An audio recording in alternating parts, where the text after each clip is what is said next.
আমি যা করেছি করেছি ওটা ভুল হয়ে গেছে থুক্কু। এখানে যেহেতু বাবা আছে, আমার বাবাও আছে, উনিও ভুল করেছে। বিয়েটা করার সময় ইসলামের নিয়ম হচ্ছে অলিমা করা। এই কথা বলে না কেন? অলিমা করলে এটা যে ছেলের বাড়ি হয় না মেয়ের বাড়ি হয়? বলেন বলুন, এইটা ইসলাম। আজ ইসলামের এই নিয়ম বাদ দিয়ে যারা অলিমা বাদ দিয়ে বরযাত্রী যায়, মেয়ের বাড়িতে 150, 200, 250 মানুষ নিয়ে যাচ্ছে বরযাত্রী। কোথায় পেয়েছেন ভণ্ডামি? আমি মনে হয় মেয়ের বাবা, এই জন্য বলছি নাকি? না, আমি এই জন্য আরো বলছি, কারণ আমার তো ছেলে নেই, আমার তো বাঁচা লাগবে। আমি যা করেছি করেছি ওটা ভুল হয়ে গেছে থুক্কু। সামনে যেন আর কেউ এটা না করেন। ছেলে বিবাহ দিতে হলে অলিমা করা লাগবে ছেলের বাড়িতে না মেয়ের বাড়িতে? এই নিয়ম পালন করা যাবে না। যারা বাবা আছেন হাত তোলেন তো। না না, আপনি আন্দাজে হাত তুলেন না, সামনে কিন্তু বরযাত্রী মার যাবে। আমাদের হচ্ছে না, বিবাহ শাদীটা ইসলাম অনুযায়ী হচ্ছে না আমাদের। এটাকে আমি আর কি মারার জন্য, ফাইজলামি করার জন্য বললাম? এটা ইসলামের একটা শিয়ার, একটা নিয়ম। নবীজি যতগুলো বিয়ে করেছেন সব অলিমা করেছেন নিজের বাড়িতে। এ কথা বলে না কেন? আপনি কোথায় পেয়েছেন 200 বরযাত্রী নিয়ে মারতে যাওয়া যাবে? 18 বছর, 20 বছর, 25 বছর একটা মেয়েকে এত কষ্ট করে লালন পালন করে আপনার হাতে দিচ্ছে, এই তো অনেক কিছু। 18 বছর 20 বছর যে শ্রম দিলে ওই মেয়ের মা বাবা, ওই মেয়ের কাছ থেকে মা বাবার কোনো লাভ নেই। যত লাভ সব আপনার পরিবারে। আপনার সন্তান সে পেটে নেয়, আপনার খেদমত করে, আপনার বাড়িতে রান্না বাড়া করে। কথা বলে না কেন? সব করছে আপনার, এরপরও আবার তার বাবার বাড়ি 200 মানুষ খাওয়াবে। এটা জুলুম না? এই জুলুম যেন কুষ্টিয়া থেকেই বন্ধ হওয়া শুরু হয়। এই মিডিয়া এটা হাইলাইট করবা। এটা আমার নিজের জেলা না।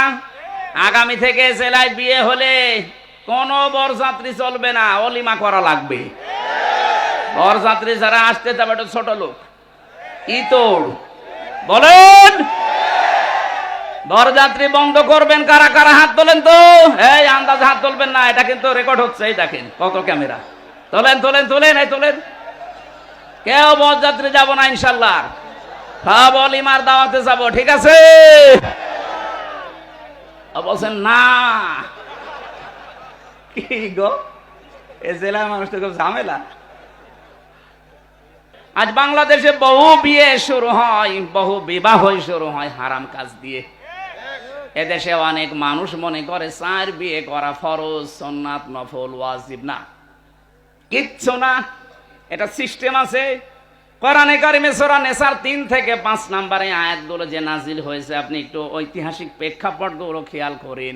আল্লাহ কেন নাজিল করলেন আয়াতগুলো? বিবাহের ক্ষেত্রে কোন নারীর রূপ সৌন্দর্যের মধ্যতা পেয়ে আপনি ভসালে শুধু একটার পর একটা বিয়ে করে যাবেন না। ইসলাম এই জন্য আপনাকে 4 বিয়ের অনুমতি দেয়নি। বিয়ে করতে পারেন একটাই। এরপরে যদি বিবাহ করতে চান, অসহায় সমাজের অসহায় নারী, বিধবা নারী এবং স্বামী পরিত্যক্তা নারী, তালাক প্রাপ্তা এবং স্বামী মারা গেছে, বিধবা অথবা অসহায় নারী, এতিম, মা বাবা নেই, এরকম অসহায় মানুষকে বিয়ে করে তাদেরকে সামাজিক মর্যাদা দেওয়ার জন্য আপনি বিয়ে করতে পারেন। 1, 2, 3, 4। অধিকাংশ মানুষ এটাকে নিয়ে 4 বিয়ে করা ফরজ, অথচ ইনসাফ করতে পারে না, খালি বিয়ে করিয়ে যাচ্ছে। আপনি কি আকিজের ছেলে নাকি? আকিজের ছেলে 4 বিয়ে করেছে, বলছে আমিও করব। আরে ভাই করবেন, ঠিক আছে, তার মতো টাকা আছে আপনার? তার খুলনা 1 বউ থাকে, যশোরে 1 বউ থাকে, রংপুরে 1 বউ থাকে, ঢাকা ভার্সিটি স্যার আর 1 বউ। তার যে টাকা, ও নিজেও জানে না তার কত টাকা আছে। আর আপনি নিজে হিসাব করেও পারেন আপনার টাকা আছে কিনা। আপনি আন্দাজে খালি বিয়ে করবেন। তাহলে বিয়ে শুরুই হচ্ছে আমাদের আন্দাজে।